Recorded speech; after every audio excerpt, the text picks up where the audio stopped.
Oh, why don't people stop when they're ahead? Why don't they stop? Why? If you've never fought, you're still going to argue about something you do not know. You're going to argue about something you've never experienced. You're going to argue about something you don't even have the concept, no inclination, zero ideas of why somebody would put something on something. Then just shut up. I don't care if 98 to 99% of the people thumbs up your video agree with you, because 98 to 99% of the people don't know, they've never fought, they've never been through it. But here's the issue. When the 1 to 2% that actually have fought hear your video, they see the flaws and they understand that you don't understand what you're talking about, but you keep talking as if you do.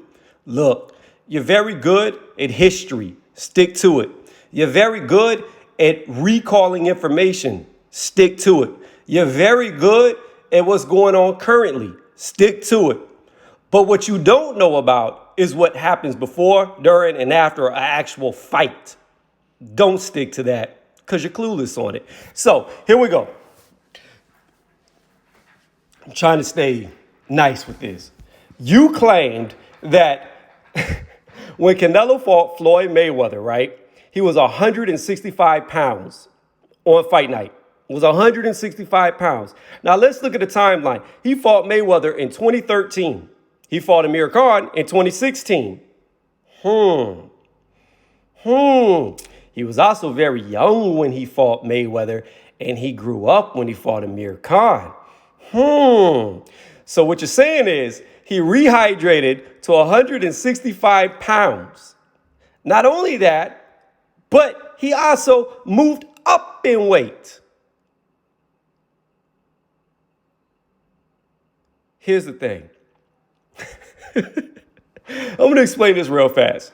Daniel Jacobs busting weight and Kovalev having a rehydration clause. Why would Canelo do that? For all those who do not understand, because this is his crutch. This is his argument. This is what he's trying to say, which rehydration clause has nothing to do with natural weight. Natural weight has to do with what you weigh naturally. That is the very definition. That means how big is the individual before they cut weight in boxing terms? How big are they? Canelo was heavier. If you're heavier, that means you're bigger. Now, with that being said, you can't get around that hurdle. You can't get around it. It is what it is. You cannot escape the fact that he is bigger. Now, you could try to make the argument, oh, but he's going to be weaker because he loses more weight. Incorrect. Canelo knows exactly where he needs to be at his minimum weight to get maximum efficiency. Why? Because he's been doing this for a long time.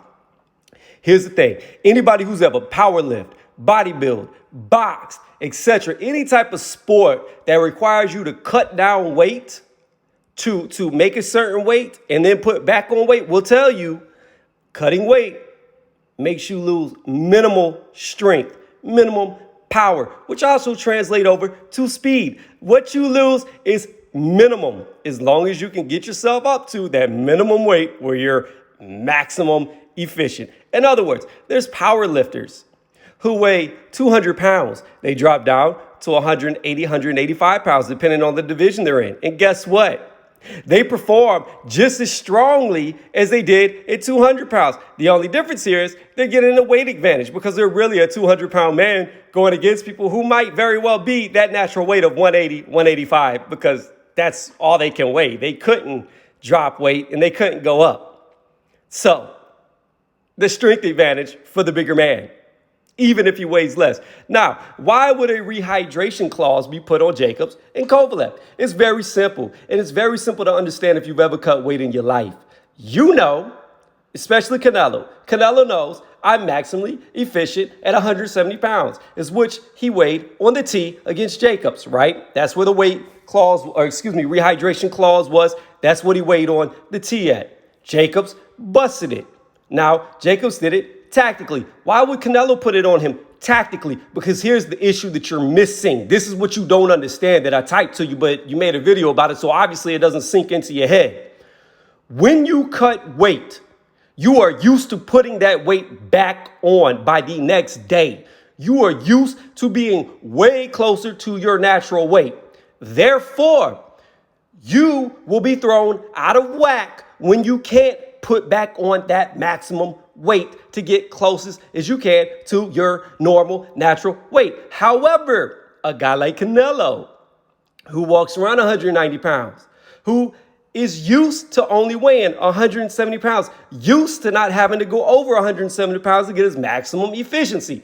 He's used to it. His body is accustomed to it. What does that mean? It means that just because he's bigger doesn't mean that him staying at 170 will affect him more harshly than somebody who's not used to doing it. That's why the clause is put there. That is why they do it, because he is used to staying around a certain weight. So therefore, when he cuts weight, his body does not go into shock when he doesn't put it back on. That's what he's used to. But when you get a guy who's not used to doing that, his body now goes into shock.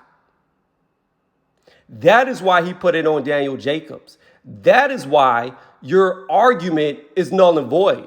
You speak as if everybody doesn't know Daniel Jacobs busted weight. You speak like we don't know he got a fine for that. But that doesn't negate the fact that Canelo did it as a tactical advantage. He did it as an advantage to make Jacobs remain smaller than he's used to remaining, to sap him of energy, to sap him of strength. He did the same thing to Kovalev. It has nothing to do with who's the bigger man. It had to do with who is used to staying that small. Was it Jacobs? No. Was it Kovalev? No. Was it Canelo? Yeah. This is simple biology. Anybody who's ever cut weight knows. In fact, the first time you ever experience a weight cut, you think you're going to die. It's horrible. It's a horrible feeling. But after your body gets used to putting back on the weight, after losing the weight, it becomes easy. It becomes not as bad. Now, it's just that simple. It's that simple. And Canelo is used to putting on a certain amount of weight, so it's normalized for him. His body can do it. His body can take off 20, 30 pounds, wherever he's going to weigh, because nobody knows where the fuck he fights at. He fights in 3 different weight classes. So who knows where he's going to go? And if he decides to go to 160, he'll just put a weight clause to where he can be above 160, and it doesn't really matter. So again, when you're used to staying at 170 or below, it doesn't matter if you were naturally bigger than somebody, because you're used to doing it. When they're slightly smaller than you naturally and they're not used to staying that small, well, now they're fucking hurt. Now their body is really feeling it, because they cannot regain what they're used to regaining, aka shock. They're shocking their body. That is why Canelo did it. That is the advantage gained from it. But you would not know that because you have never fought. You would not know that because you have never cut weight. You would not know that because you've never starved yourself. You would not know that because you haven't sat in saunas with rubber suits on. You would not know that because you have not done the things to lead up to a fight. So when you speak about things, you don't know how it feels. You don't know how the body reacts when you can't do what you're used to doing. That is the point, and that is where you fall short. It's your lack of knowledge from experience.